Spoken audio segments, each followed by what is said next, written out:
Thank you, Zoom. Hello, hello, and happy Tuesday to all. This is Carla Thornton McLean of CLT Transformation Life Coaching. I actually hope everyone had a wonderful, safe, and blessed holiday weekend and day yesterday.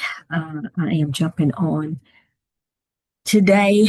I actually say for my Tuesday's tip.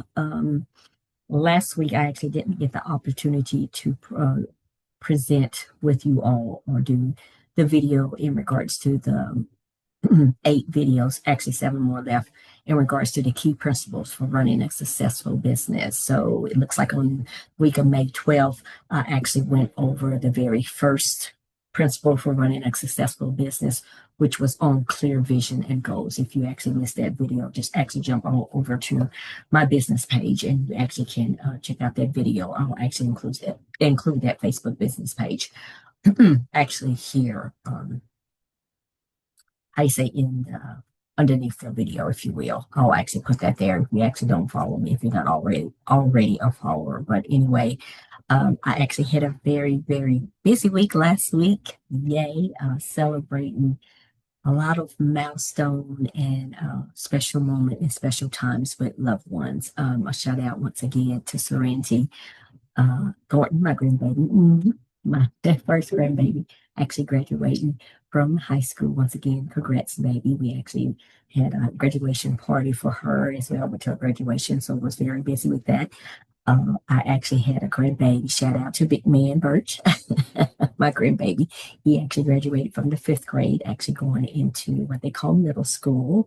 Shout out to him, and also birthday. Actually, shout out to grandbaby Carmela, baby Carmela, who actually turned 4 on Saturday. So I wanted to let you all know I had a very busy week with loved ones, with grandbabies. So I actually didn't get an opportunity to present, if you will. So I'm going to do that video for you today. And it's actually the second key principle for running a successful business. So today I'll actually be going over the topic would be prioritization. In other words, how you prioritize, okay, and the importance of prioritizing your tasks, if you will, because I know a lot of us can kind of get thrown off or get confused what's important, what's not important. So we're actually going to go over that today. And the very first one is going to be focus on the high impact tasks first. Okay. 20% of efforts gives 80% of results. Not all tasks are equal. Some tasks, the 20%, brings 80% of the results. Focus on those first. Okay. So I'm going to give you an example of that. Okay. On a high impact task, like your marketing and your lead generation. Okay. This is something that maybe takes 20% of time, but it's going to bring 80% of your results. An example of marketing, I'm talking about a lead generation, writing a lead magnet or a high converting landing page, if you will. Okay. And believe it or not, you actually don't have to have a blog or what they call I used to say a blog or a website, if you will. I actually do now, currently for my actually a new one for my coaching business, but you don't need one. In other words, is you can make a high converting landing page actually just out of one page, if you will. So just keep that in mind because some of us gets overwhelmed or get stressed out thinking you actually need a website or a blog, okay? But you can also have a marketing lead generation, just like I said, a lead magnet or a high converting landing page. Okay. Running a paid ads campaign and tracking your ROI. That's return on investment. Okay. Running those paid ad campaigns. Don't want no one to get too caught up on that as well. You can actually create campaigns and everything, and they don't have to be paid. So in other words, if you're starting out on what do they call it? A shoestring budget, if you will, because all of us is not actually where we want to be or don't have the finances, if you will, to doing paid campaigns. And if you're on a shoestring budget, don't feel bad. You still can create posts or, like I said, or campaigns and everything in order to actually be able to track your return on investments. Okay, so I don't want you to get overwhelmed, like they're stressed about that. Okay. So in other words, posting ads and everything, you can create beautiful ads, video ads. I do it all the time and I use Canva. Okay. Just throwing that out there as a bonus. Posting educational content that builds trust with your audience. Okay. Educational content that builds trust with your audience. What I would say there is be authentic. If you putting out educational content, make sure it's reliable, if you will. And if it's reliable, good thing is to maybe include that source where you actually got it from. If it's something that you've actually studied or actually are certified, went to school for something, or you already done your research on, once again, just make sure it's authentic. In other words, and it's in other words, you don't want to put out any misleading information or content, if you will. Okay. So make sure you're posting educational content that builds trust with your audience. And that's where that trust is going to come from. Okay. Sending a direct outreach message to 10 qualified leads. Okay. Once again, if that number's too big, you're like, whoa, Carla, that's a lot to me. First starting out or don't know anything about qualified leads or getting new leads, whether I would say even starting out from 3 to 5 leads. Okay. If that number's too big for you right now, but sending out direct outreach message to 10 qualified leads. And once again, when it says direct message, you can do what they call group messaging.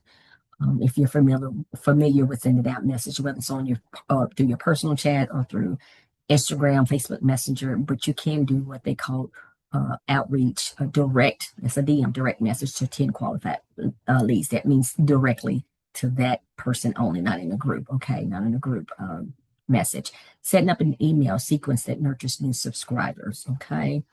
And those are just some of the examples. I wanted to give you examples of high impact tasks first. That's what you want to focus on. Okay. The second one is going to be identify 1 to 3 critical tasks that will move your business forward. And this is something you're going to be doing daily. Identify 1 to 3 critical tasks that will move your business forward. Okay. Train yourself to rank tasks daily. Okay. So if you want to say, like, I got an example here, I'm going to be going over, say, just example of 3 critical tasks. Okay. Some of the three critical tasks that you actually might use. Okay. But train yourself to rank these tasks daily. Okay. The first one's going to be a must do. These are critical. Critical tasks are the most impactful tasks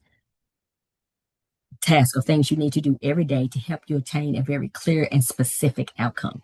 The kind of tasks that generate these tasks are kind of tasks that generate revenue, growth, or long-term advantage. Okay. Examples: making phone calls to your potential customers or potential clients, doing your follow-ups to those potential customers or clients, closing a sales call, onboarding a new client. Okay. Those are what you call must do. Those are critical. Okay. Should do is the next task. Important, but not urgent. Okay. Important tasks are tasks that attribute value to long-term goals or an overall mission. Some important tasks may also be urgent, but they typically do not require your immediate attention. Example, I would say, like checking your emails. Okay. Bookkeeping. Once again, I would say with bookkeeping, I would definitely say that's definitely important, but not urgent. And the reason I'm going to say definitely important, no, please don't, how you say, misunderstand me when I'm saying it's not important, because it's very, very important. But when I'm saying not urgent, that comes and that depends on who's doing your bookkeeping. You're doing your bookkeeping yourself and you're actually maybe new to it. That's something I would say you probably maybe start practicing doing every day to get comfortable with doing it.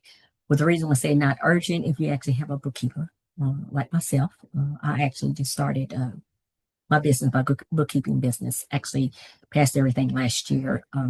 Didn't do anything this year. Actually, I'm doing it with my own business right now. I'm actually working on my bookkeeping, meaning with my own businesses. Okay. And I have more than one. So in other words, is I will actually be taking on new clients and everything starting as of next year.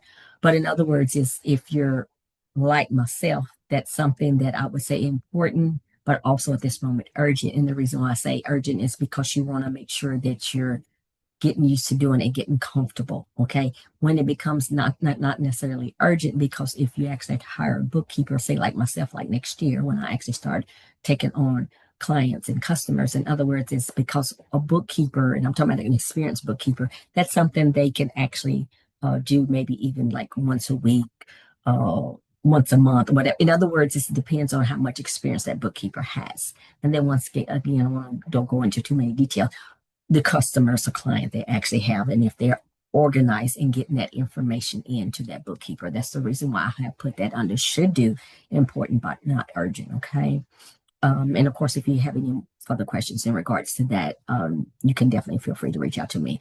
I would also say schedule. I have schedule, meaning your schedule. It's a should do, important but not urgent. Once again, depends on when you do your schedule. Like I do my schedule, in other words, preparing for the upcoming week once a week. Okay, that falls on like on the weekends, like a Sunday or something, just to prepare for the week. That's when I do my schedule, but it's actually done for that next complete week. Okay, so in other words, is important but not urgent, not something that is critical that I need to be doing daily, because if I've already scheduled for my whole week, then guess what? My whole week's already taken care of. If you're someone that actually needs to maybe schedule or make a schedule and do something that you actually need to be doing every day, that's fine. That would turn into important but also urgent, okay? But a person like myself or some people out there might maybe do their schedule only once a month because they have taken care of their whole task for the whole month.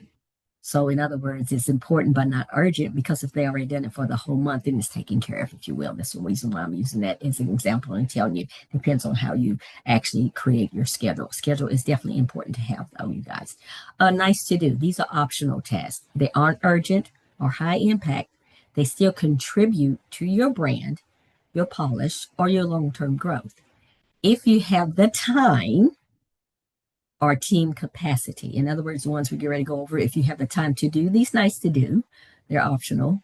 Or you actually, if you have team capacity, meaning you're actually not doing anything, you're delegating these nice to do optional tasks, and you pass them on to someone else, or you actually have a contractor doing these for you. Okay. If you have time to think of these as icing tasks, great to do after the critical ones are already handled. Okay. Examples: updating your logo, your business logo, editing old blogs, or adding new images to your website or your blog, creating fun quizzes, clients' gifts, or printable resources. Okay. Those are nice to do, but optional tasks. Okay. A last one is avoid busy work that feels productive, but isn't truly productive, but it really isn't moving that needle forward in regards to your business. They also drain your time and create the illusion of progress. And all of us has been guilty of that. Please believe me, I have been guilty of that in the past. And once again, is you want to avoid that busy work. And that means it feels productive, but it isn't truly moving the needle in your business forward. Okay.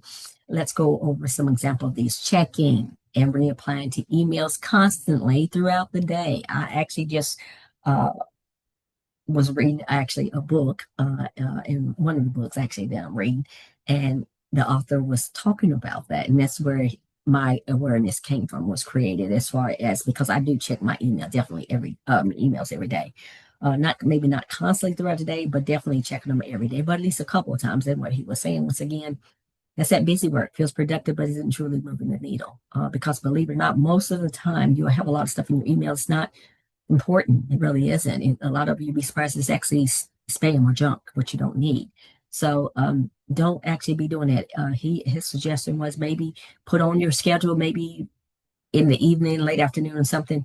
Maybe once, maybe even twice a day, check your emails, and that's it. Because if you have your email set up to your clients or customers, people that's very, very important to you in regards to your business, you can actually set it up to say that you're going to respond and let them know within 24 hours. That's within the next business day. Of course, unless you're on vacation or something, or you're out of the office, then you need to have that message set up as well, where they can actually know. Okay. But checking in and replying to emails constantly throughout the day, that's something you don't want to do. Okay. That's feeling like busy work that feels productive, but it really isn't moving your business forward. Okay. Having long meetings with no action items or deadlines. And guys, I'm going to say this, which a lot of us is guilty of. I've been guilty of it as well. Once again, I'm a work in progress when it comes to that. Now, when they're talking about those long meetings, no action items, first of all, I want to say even a meeting period where someone says, "Can you call me? Give me a call. Can I call you?" Whether it's actually could be a business partner, even a client or a customer or a loved one, a friend, you can actually get caught up. And I'm talking about if this is definitely during your time, your important busy time where you're actually working. You do not need to be saying yes and then getting on, whether it's a long meeting with a loved one, business partner, like I said, client and customer, and you don't have action items set up or deadlines. Okay. You actually need to know that. So if you actually need to even be asking or even informing me, yes, I have 10, 15 minutes. Yes, I have 20 minutes to spare. That's what you need to be replying and saying, not getting on phone calls, even with loved ones, you guys, when it's time for you to be busy when you're working on your businesses. Okay. And once again, if you have a schedule, you're going to have some block time out for that. Okay. Just remember that. I'm not talking about emergencies that comes up. I'm not talking about those, but you can get caught up. And once again, feeling like you're busy, whether it's with a business partner, a client, a customer, and then you actually get on the phone, you don't have no action items, no deadlines, and then you don't spend 2, 3, maybe 4, 6, 8 hours and the day's gone. Okay. We don't want to do that. That can happen very easily. Okay. Spending hours watching tutorials, but not applying the knowledge. This one's very, very, very important. Not saying any of these aren't, you guys, but definitely because I watch a lot of tutorials. That's where I do a lot of my learning. But once again, if you're not applying the knowledge to your business, then once again, that's wasted time. It's going to make you feel like you're busy, but it's not moving your business forward. Because if you're just actually watching a tutorial, you're not applying the knowledge to your business, it's not going to be moving your business forward. So in other words, I would say spend time on watching tutorials that you're actually going to be applying that knowledge to your business. Otherwise, just don't want to waste your time. In other words, if you don't have the time to watch that tutorial and apply it to your business, I would say you don't have that time. So I'm sorry, you're just wasting your time doing it. So don't do that. Okay. So once again, real quick, a quick recap today. We actually went over to talking about prioritization is what we spoke about today. That's actually the second um, of the 8 principles for running a successful business. The quick recap was the first one was focus on high impact tasks first. Okay. The task that takes 20% of your time but brings 80% of those results. Focus on those first. Second one, identify 1 to 3 critical tasks that will move your business forward that you're doing daily. Real quick, those 3 critical tasks, you want to rank those tasks, must do, which are critical, should do, important but not urgent, and the nice to do, which is optional. Okay. Last but definitely not least, avoid busy work that feels productive but isn't truly moving that needle forward in regards to your business. I will actually be seeing you all next week in regards to the third principle in regards to running a successful business. So I'll see you all then. I hope everyone's having a great and awesome, blessed week thus far. I know today's Tuesday, and I hope you continue to have a blessed week. If you actually have any questions for me, or if you're actually ready to how you start to transform in regards to running a successful business, if you're feeling stuck, you need clarity, feel free to reach out to me through a DM or actually email me, give me a call, or even go on and I'll include in here. Want to schedule your free discovery call, a consultation, where we can actually get started right away. Take care and God bless. I'll speak to you all soon. Bye for now.